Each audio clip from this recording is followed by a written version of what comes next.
हम पिछली वीडियोस में इलेक्ट्रोस्टैटिक्स के फर्स्ट चैप्टर को कंप्लीटली डिस्क्राइब कर चुके हैं और मैं उम्मीद करता हूं कि आपने इस चैप्टर को पूरे जितने भी वीडियोस हैं, जितने भी लेक्चर्स हैं, ये सभी ध्यान से सुने होंगे और आपके पहले चैप्टर यानी कि कूलम्ब्स लॉ से रिलेटेड जितनी भी क्वेरीज हैं, जितनी भी कॉन्सेप्ट्स हैं, मैं उम्मीद करता हूं कि वो सभी क्लियर हो गए। इस फर्स्ट चैप्टर में हमने इलेक्ट्रोस्टैटिक्स का जो बेसिक लॉ है यानी कूलम्ब्स लॉ वो डिस्कस किया है और मैंने आपको पहले ही बताया था कि ये जो कूलम्ब्स लॉ है इसी को हम फर्दर नेक्स्ट चैप्टर्स में यूज करेंगे। हमने पहले चैप्टर में ये डिस्कस किया है कि भाई इलेक्ट्रोस्टैटिक्स में हम चार्ज को रेस्ट पोजीशन में रख करके इसकी डिफरेंट प्रॉपर्टीज और डिफरेंट बिहेवियर्स को स्टडी करेंगे, जिनमें से कि हम 4 प्रॉपर्टीज फर्स्ट चैप्टर में डिस्कस कर चुके हैं। Law of conservation of charge, quantization of charge, additive nature of charge and electrostatic force. अब 5वीं प्रॉपर्टी जो कि थोड़ी ज़्यादा डिटेल में हम डिस्कस करेंगे, इसका एक अलग चैप्टर है, that is chapter number 2, electric field.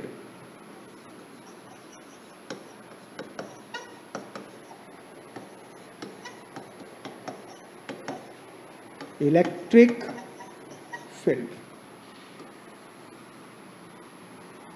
इस चैप्टर के अंदर हम चार्ज को रेस्ट पोजीशन में रख करके और इसके द्वारा शो की गई एक प्रॉपर्टी, इसका एक बिहेवियर इलेक्ट्रिक फील्ड, इसको बड़े विस्तार पूर्वक हम डिस्कस करेंगे।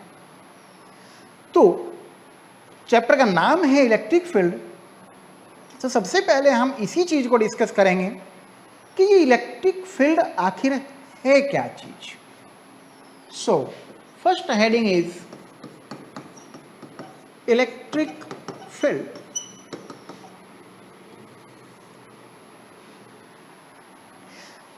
देखिए वहीं से शुरू करते हैं जहां पिछले चैप्टर में हमने इलेक्ट्रोस्टैटिक फोर्स पढ़ा था। मान लीजिए ये एक चार्ज रखा हुआ है कोई रेस्ट पोजीशन में Q, और इसके पास हम एक दूसरा चार्ज ले आए, कोई मान लीजिए छोटा चार्ज है कोई Q डैश। तो जाहिर सी बात है कि ये Q चार्ज इसके ऊपर एक फोर्स लगाएगा। And according to Coulomb's law, we know that this electrostatic force is inversely proportional to the square of distance between the charges.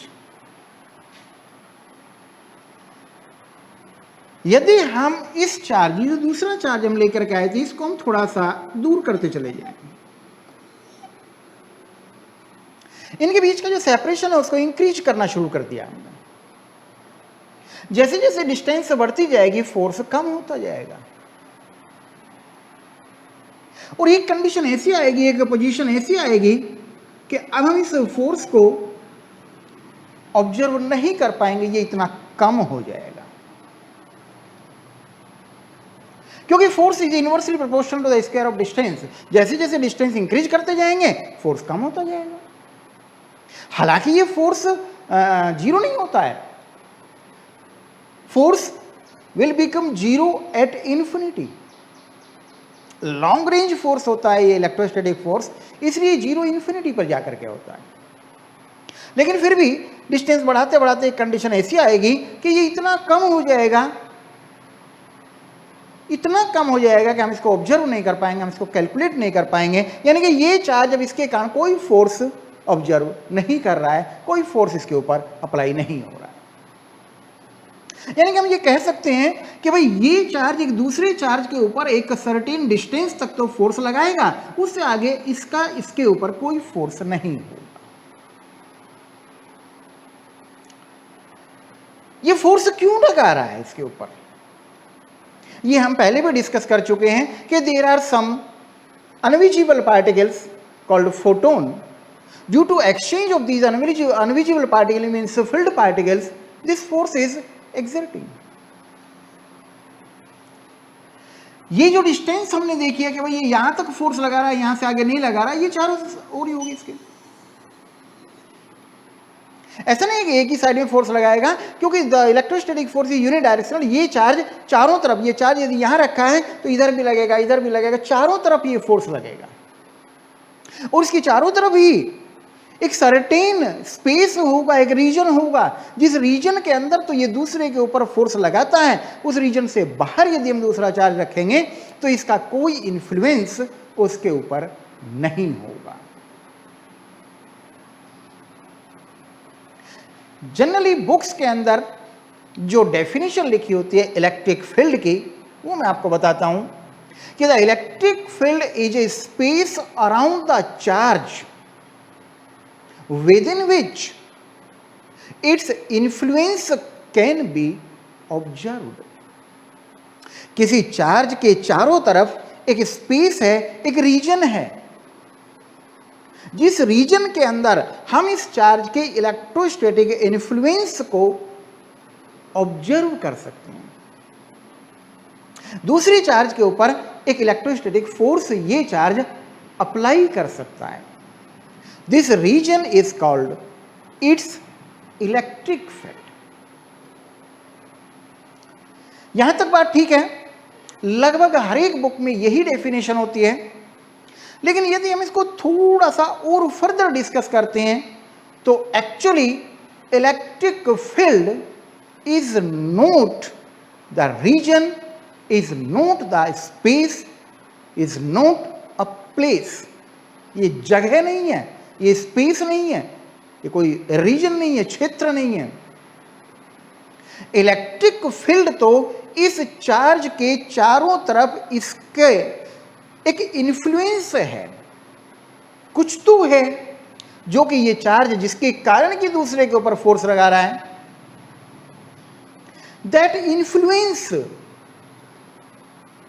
Is called electric field. Electric field वो चीज है जिसके कारण कि ये यहां तक फोर्स लगा रहा है, इसका जो एक इलेक्ट्रोस्टैटिक इन्फ्लुएंस प्रोड्यूस हो रहा है, वो इन्फ्लुएंस एक्चुअल में इलेक्ट्रिक फील्ड है। बट जनरली बुक्स के अंदर जो हम पढ़ते हैं कि the electric field of a charge is the space around the charge, around this charge with in which it's electrostatic influence can be observed. उस स्पेस के अंदर हम ऑब्जर्व कर सकते हैं, उससे बाहर ऑब्जर्व नहीं कर सकते।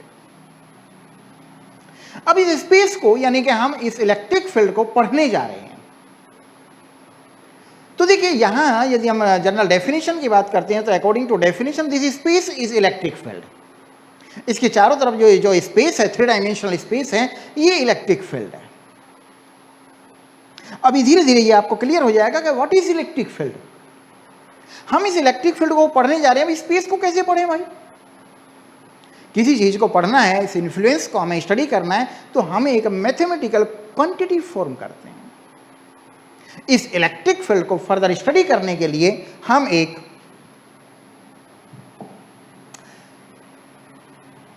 मैथमेटिकल क्वांटिटी फॉर्म करेंगे।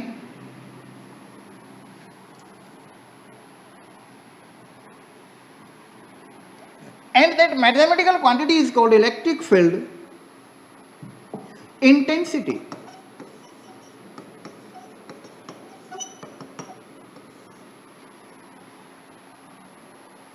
इस इलेक्ट्रिक फील्ड को डिस्क्राइब करने के लिए, इसको स्टडी करने के लिए, इसको डिस्कस करने के लिए जो एक मैथमेटिकल क्वांटिटी हमने फॉर्म की है,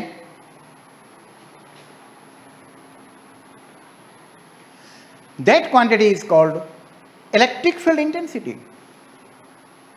तो ये क्वांटिटी है क्या चीज? मान लीजिए ये कोई चार्ज रखा है Q और ये इसके चारों तरफ इसका इलेक्ट्रिक फील्ड है, यानी कि इतना स्पेस है जिसके अंदर कि हम इसका इलेक्ट्रोस्टैटिक इन्फ्लुएंस ऑब्जर्व कर सकते हैं। मान लीजिए इसके इलेक्ट्रिक फील्ड के अंदर एक ये पॉइंट है कोई P, और इस पॉइंट के ऊपर हमने एक चार्ज रख दिया +1 कूलम्ब, यूनिट पॉजिटिव चार्ज। तो जाहिर सी बात है कि ये Q चार्ज इसके ऊपर एक फोर्स अप्लाई करेगा। इस +1 कूलम चार्ज के ऊपर जो भी फोर्स अप्लाई होगा due to this q charge, वो फोर्स ही इस पॉइंट P की इलेक्ट्रिक फील्ड इंटेंसिटी होती है। Means electric field intensity at a point in the electric field of a charge can be defined as the force experienced by a unit positive charge when it is kept at that point. इस point के ऊपर हमने एक unit positive charge को रखा है और unit positive charge के ऊपर जितना भी इस क्यू चार्ज के कारण फोर्स अप्लाई हुआ वो फोर्स ही इस पी पॉइंट की इलेक्ट्रिक फील्ड इंटेंसिटी हो गई। लेकिन यहां एक चीज आती है कि भाई +1 कूलम चार्ज तो बहुत बड़ा चार्ज होता है, इसको प्रोड्यूस करने के लिए तो हमें बहुत बड़ा ऑब्जेक्ट चाहिए, हम उसको एक पॉइंट के ऊपर रखेंगे कैसे? ये तो इतना बड़ा चार्ज होगा कि ये इस पूरे इलेक्ट्रिक फील्ड के अंदर भी नहीं आएगा। तो जब एक पॉइंट के ऊपर चार्ज हम रख नहीं सकते तो हम उसके ऊपर फोर्स कैसे कैलकुलेट करेंगे? तो इसके लिए हम क्या करते हैं कि यहां हम एक यूनिट पॉजिटिव चार्ज ना रख करके इसकी जगह हम एक छोटा सा चार्ज रखते हैं जिसको हम डिनोट करते हैं क्यू नोट से। ये स्मॉलेस्ट चार्ज जितना छोटे से छोटा पॉसिबल हो सकता है उतना छोटे से छोटा एक पॉजिटिव चार्ज हम क्यू नोट रखते हैं। और मान लीजिए इस क्यू नोट चार्ज के ऊपर क्यू के कारण जो फोर्स अप्लाई हुआ, late force on charge q naught due to q is f। q charge के कारण q नोट चार्ज के ऊपर जो फोर्स एक्सर्ट हुआ वो f है। Then force on charge 1 coulomb f upon q naught. Total force को हमने चार्ज से डिवाइड कर दिया, we will get the force on unit positive charge means on 1 coulomb charge. और 1 कूलम चार्ज के ऊपर जितना फोर्स लगता है इसी को तो इलेक्ट्रिक फील्ड इंटेंसिटी कहते हैं, F अपॉन क्यू नोट। और इसको हम E से डिनोट करते हैं।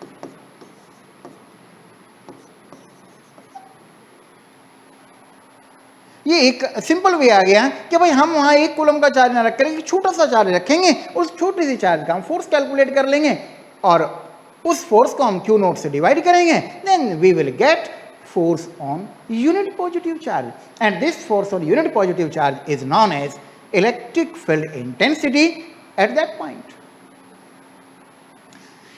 Means electric field intensity simply it is the force per unit charge। एक यूनिट पॉजिटिव चार्ज को उस पॉइंट के ऊपर रखने पर उसके ऊपर जितना फोर्स एक्सर्ट होता है वो फोर्स ही उस पॉइंट की इलेक्ट्रिक फील्ड इंटेंसिटी है।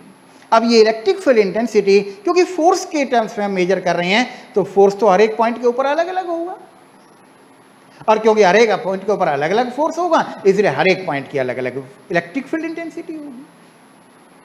और क्योंकि हर एक पॉइंट की इंटेंसिटी अलग अलग है इसलिए हम इस क्वांटिटी को यूज कर सकते हैं टू स्टडी और to describe the electric field, क्योंकि ये फोर्स है। And we know that force is a vector quantity. So electric field intensity is also a vector quantity and it can be written as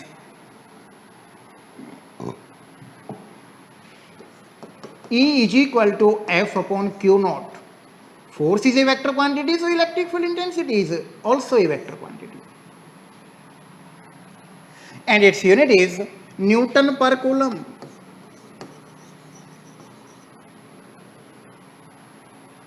So this is electric field intensity. The electric field intensity at a point in the electric field can be defined as the force experienced by a unit positive charge when it is kept at that point. अब यहाँ इस चीज में इस topic में एक दो छोटे से क्वेश्चंस राइज होते हैं कि भाई हमने छोटे से छोटा चार्ज ही क्यों रखा। तो छोटे से छोटा चार्ज हम यूं रखते हैं, इसलिए रखते हैं क्योंकि देखिए हमें इस पॉइंट के ऊपर इस चार्ज की इलेक्ट्रिक फील्ड इंटेंसिटी मेजर करनी है। मान लिया यहां हम एक बड़ा चार्ज रखेंगे तो उसकी खुद का भी इलेक्ट्रिक फील्ड होगा, उसकी अपनी भी इलेक्ट्रिक फील्ड इंटेंसिटी होगी, because electric field intensity is a vector quantity. तो यहां जो भी हम इलेक्ट्रिक फील्ड मेजर करेंगे वो इसका नहीं आएगा, उन दोनों चार्जेस का रिजल्टेंट इलेक्ट्रिक फील्ड आएगा फिर। तो एग्जैक्ट वैल्यू हमें नहीं मिलेगी।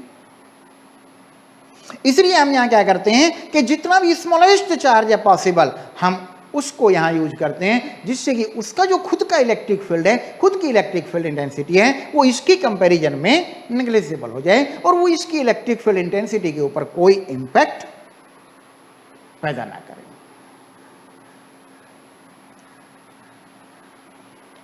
So this is electric field intensity. अब हम अलग अलग टाइप के चार्ज कॉन्फ़िगरेशन के कारण अलग अलग टाइप के चार्ज को रख करके रेस्ट पोजीशन में और उनके कारण इलेक्ट्रिक फील्ड इंटेंसिटी के फॉर्मूले डिराइव करेंगे। सो इसमें जो फर्स्ट टॉपिक है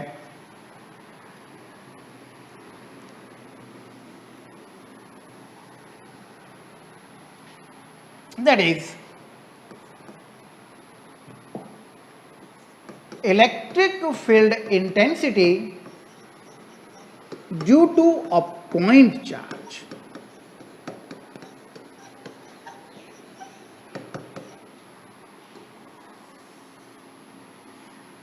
पॉइंट चार्ज की कॉन्सेप्ट हम पहले फर्स्ट चैप्टर में भी थोड़ी थोड़ी डिस्कस कर चुके हैं, वही पॉइंट चार्ज यहां यूज करेंगे हम,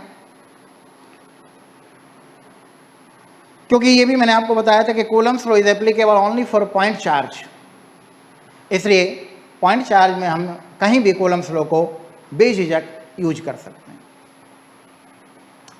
तो मान लीजिए एक पॉइंट चार्ज है Q,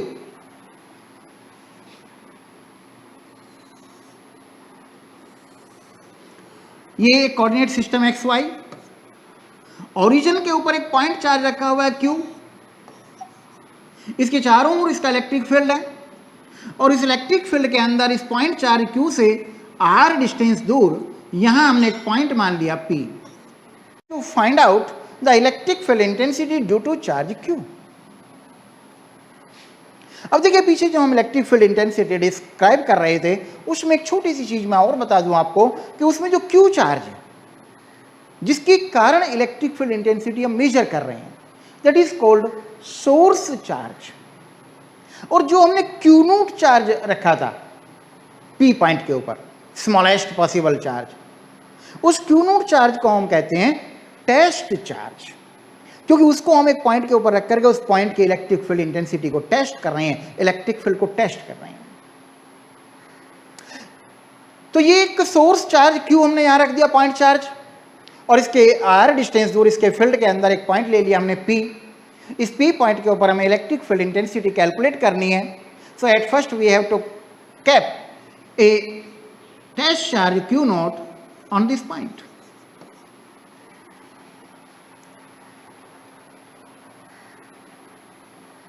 Then, according to Coulomb's law,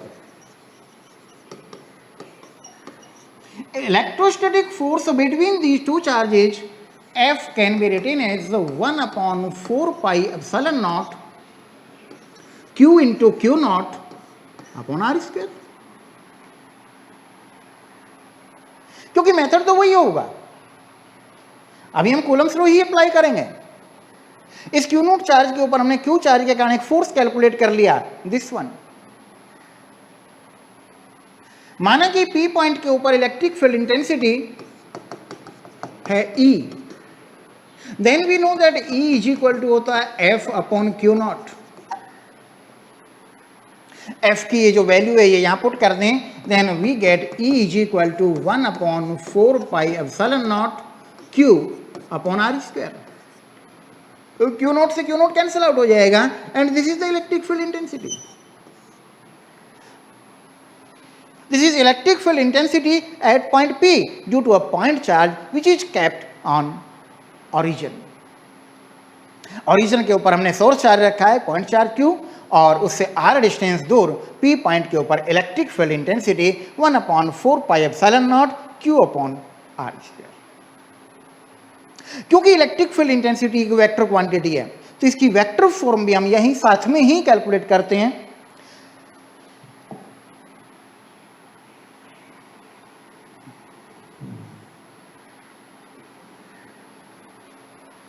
देखिए ये इलेक्ट्रिक फील्ड इंटेंसिटी का फॉर्मूला आया है, इसमें भी वही चीज सेम आ गई जो कि कूलम्स लॉ में आई थी। Electric field intensity is a vector quantity. जो वेक्टर क्वांटिटी है उसको वेक्टर फॉर्म में लिखने में कोई दिक्कत नहीं है, उसके ऊपर एरो लगाया, वेक्टर बन गया। बट ऑन दिस साइड कोई वेक्टर क्वांटिटी नहीं है, तो इनको वेक्टर क्वांटिटी बनाने के लिए हमें क्या करना होगा, एक यूनिट वेक्टर का मल्टीप्लाई कर देंगे, multiplied by a unit vector r. This is a vector form electric field. ये जो इलेक्ट्रिक फील्ड इंटेंसिटी है, बेसिकली इलेक्ट्रिक फील्ड हमने जो शुरू में पढ़ लिया वो तो एक स्पेस, एक रीजन है, एक इन्फ्लुएंस है एक्चुअली। अब हम इलेक्ट्रिक फील्ड इंटेंसिटी पढ़ रहे हैं। इलेक्ट्रिक फील्ड इंटेंसिटी हम इलेक्ट्रिक फील्ड के लिए ही तो पढ़ रहे हैं, इसलिए जनरली हम इस इलेक्ट्रिक फील्ड इंटेंसिटी को इलेक्ट्रिक फील्ड भी बोल देते हैं। But we know that unit vector is equal to a vector upon its magnitude. So this E can also be written as 1 upon 4 pi epsilon naught Q R vector upon R cube. This is also vector form of electric field intensity. इसमें R vector क्या है? This position vector. यदि हम इस point को, जैसे P point है, P point का पोजीशन वेक्टर R वेक्टर मान लें, then this is the R vector. So this is electric field intensity due to a point charge. देखिए पॉइंट चार्ज के कारण जो इलेक्ट्रिक फील्ड इंटेंसिटी है ये भी आर स्क्वायर के इनवर्सली प्रोपोर्शनल है, यानी कि जैसे जैसे डिस्टेंस बढ़ती जाएगी इलेक्ट्रिक फील्ड इंटेंसिटी कम होती चली जाएगी। Now,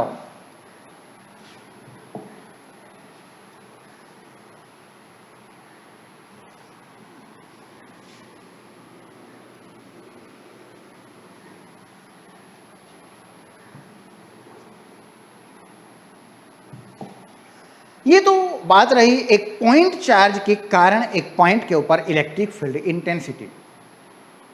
और यहां मैंने क्वाड्रेंट बनाए थे, एक कोऑर्डिनेट सिस्टम लिया था हमने, और पॉइंट चार्ज यानी कि सोर्स चार्ज को हमने कहां रखा था, ओरिजिन के ऊपर। लेकिन जरूरी नहीं है कि ये हमेशा ओरिजिन पर ही रखा हो। मान लिया ऐसी कंडीशन कोई आ गई कि जो सोर्स चार्ज Q है वो ओरिजिन पर ना हो, सोर्स चार्ज भी किसी क्वाड्रेंट में रखा हो, और जो पॉइंट है ऑब्जर्वेशन पॉइंट जिसके ऊपर हमें इलेक्ट्रिक फील्ड इंटेंसिटी कैलकुलेट करनी है वो भी एक क्वाड्रेंट में हो, और हमें उन दोनों के बीच के डिस्टेंस भी पता ना हो। Then electric field intensity in terms of position vectors,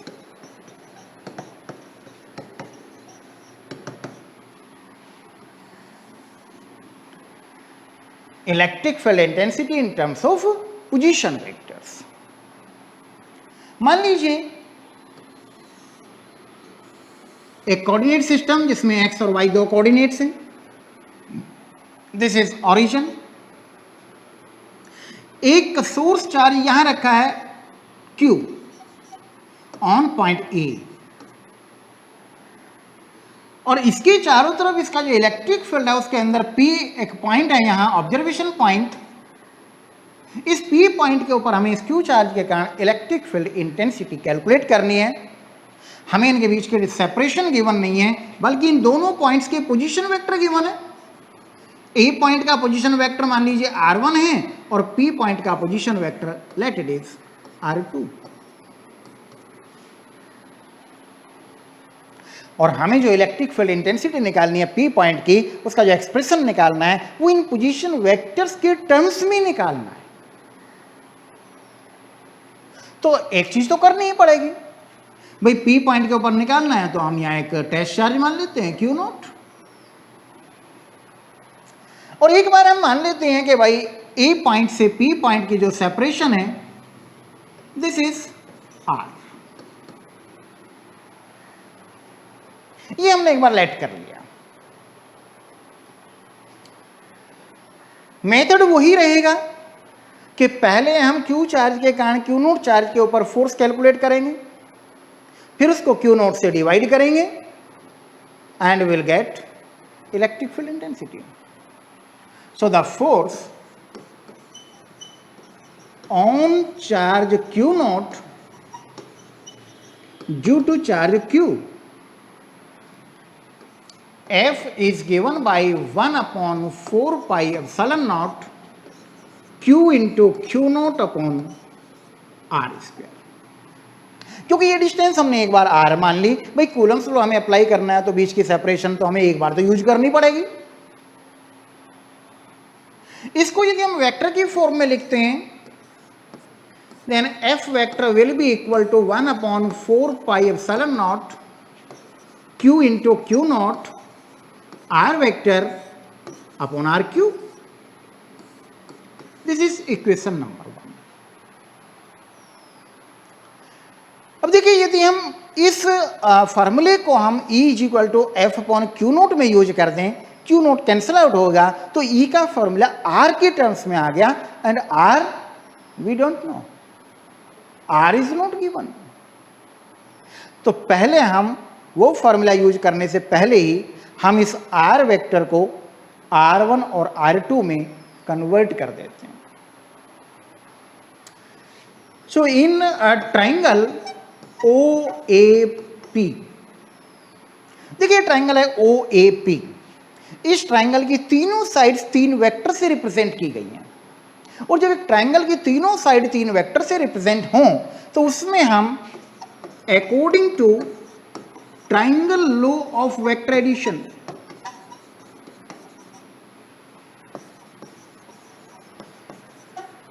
इसमें हम वेक्टर एडिशन का ट्राइंगल लॉ अप्लाई कर सकते हैं। अब वेक्टर एडिशन का ट्राइंगल लॉ कैसे अप्लाई होता है? ट्राइंगल लॉ के अकॉर्डिंग सिंपल लैंग्वेज में मैं आपको बताता हूं, दो वेक्टर का सम तीसरे के इक्वल होता है। दो कौन कौन से वेक्टर? जिसमें से एक वेक्टर का हेड और दूसरे की टेल आपस में कोइंसाइड करती हैं। यहां इस वेक्टर का हेड और इसकी टेल कोइंसाइड कर रही हैं, तो इन दोनों का सम तीसरे वेक्टर के इक्वल होगा। Means we can say that r vector plus R1 vector should be equal to R2 vector. This is triangle law of vector addition. हमने इसमें ट्राइंगल लॉ अप्लाई कर दिया। चलो यहां से हम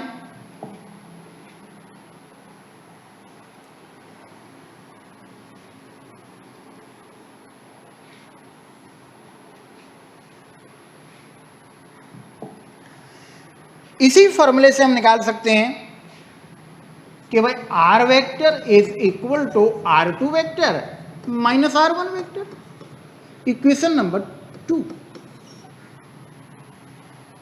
ये देखिए R वेक्टर R2 और R1 पोजीशन वेक्टर के टर्म्स में कन्वर्ट हो गया। अब इस इक्वेशन में यदि हम देखें तो एक तो R वेक्टर है, एक उसका मैग्नीट्यूड भी है R। मान लिया हमें R वेक्टर ही गिवन नहीं है तो R कहां से आएगा?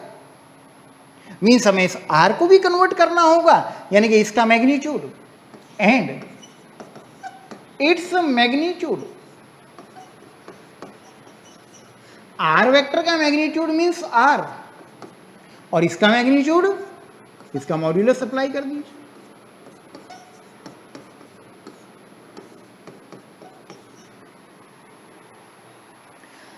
अब यहां बच्चों को वैसे तो हालांकि वेक्टर आपने पढ़ लिए हैं, लेकिन यहां कई बार दिमाग में आता है बच्चों के, भाई जब हमने इसका तो वेक्टर एरो हटा करके मैग्नीट्यूड बना दिया तो इनका भी एरो हटा दो। लेकिन ऐसा नहीं है। कारण क्या है? देखिए R2 vector minus R1 vector है ये। यदि हम इसमें से एरो हटा देंगे तो ये फिर वेक्टर सब्ट्रैक्शन नहीं रहेगा, ये सिंपल सब्ट्रैक्शन हो जाएगा, एल्जेब्रिक। वेक्टर सब्ट्रैक्शन में क्या करना होगा कि पहले हम R2 वेक्टर में से R1 वेक्टर को माइनस करेंगे, जो नया वेक्टर आएगा उसका मैग्नीट्यूड निकालेंगे। इसीलिए हम यहां क्या करते हैं कि हमने पूरे के पूरे को यूज कर लिया कि भाई इनका जो भी रिजल्टेंट आएगा उसका magnitude.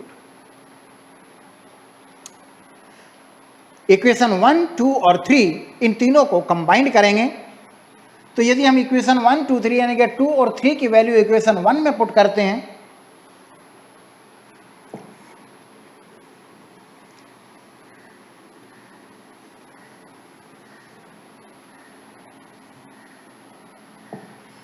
from equation 1, 2 and 3 we get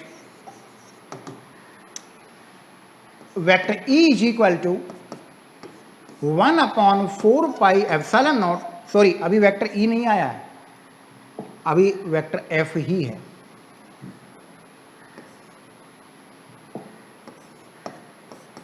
vector F is equal to 1 upon 4 pi epsilon naught Q into Q note, ऊपर R वेक्टर है तो उसकी जगह तो ये लिख दीजिए R2 vector minus R1 vector, नीचे R क्यूब है तो R ये है, यानी कि modulus of R2 minus R1 का whole cube. This is equation number 4।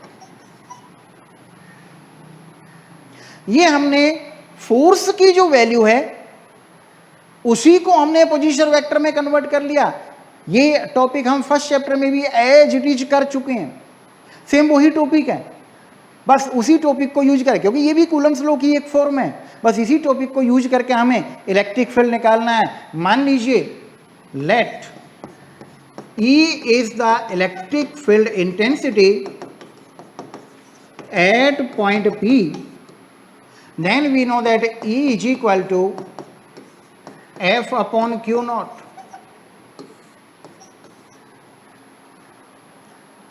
ये तो इलेक्ट्रिक फील्ड का फॉर्मूला है, force upon Q not. Force की ये वैल्यू इसमें पुट कर दीजिए, means from equation 4 and 5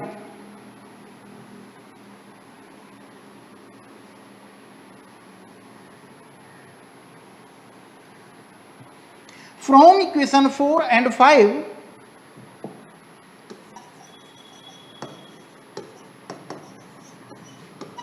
we get, यदि इन दोनों इक्वेशंस को कंबाइंड करते हैं, देखिए ये f की वैल्यू यहां पुट करते हैं तो q नोट से q नोट कैंसिल आउट हो जाएगा, and then we get E is equal to 1 upon 4 pi epsilon naught q R2 vector minus R1 vector modulus of R2 minus R1 का whole cube, and this is electric field intensity in terms of position vectors.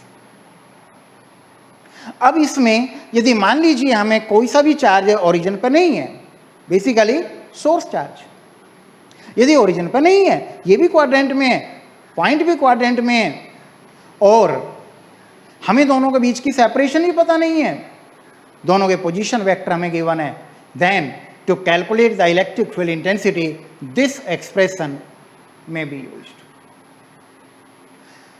सो इस lecture में हम इतना ही करेंगे, जो next topic है वो हम नेक्स्ट लेक्चर में डिस्कस करेंगे। Thank you.